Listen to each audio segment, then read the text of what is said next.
মুখে বলে নাই, কিন্তু ভোটের পরে দুঠান মেজরিটি পাওয়ার কারণে তারা জনগণের রায়কে বিভ্রান্তগুলি দেখানোর সাহস করছে। জনগণ জনভোটের মধ্য দিয়ে বাংলাদেশের রাষ্ট্র কাঠামোতে পরিবর্তন চেয়েছে। আজকে 2/3 ক্ষমতার করে তারা সংবিধানের কথা বলছে।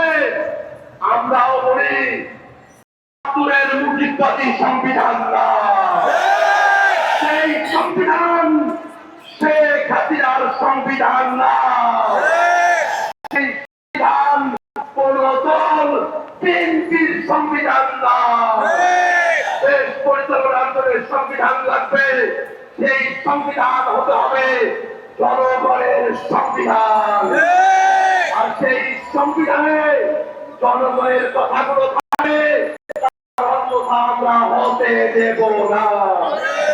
আমরা তো বুঝি আপনারা সরকার গণভোট দেন না, তার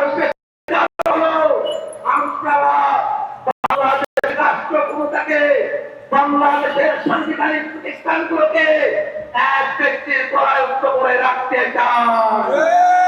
গণভোট মেনে নিলে সাংবিধানিক প্রতিষ্ঠানগুলোতে নিয়োগ শব্দ হবে, আপনাদের কর্তৃত্ব এককভাবে থাকবে না, সেই কারণে আপনারা গণভোট চান না।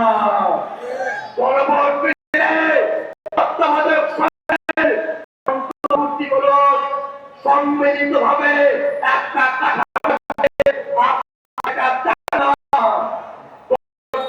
হয়ে উচ্চকক্ষ হবে ভোটে।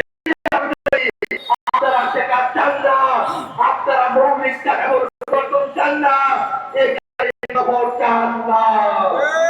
আমরা বলতে চাই সংসদে আপনাদের সংখ্যাগরিষ্ঠতা থাকতে পারে, কিন্তু বাংলাদেশের জনগণ 70% সংখ্যাগরিষ্ঠতা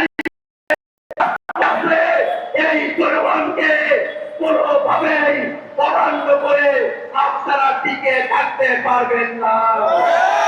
আপনাদের পতন নয়, আপনাদের সুন্দর পদক্ষেপের অপেক্ষায় জাতিকে সাথে দিয়ে আমরা অপেক্ষা করছি।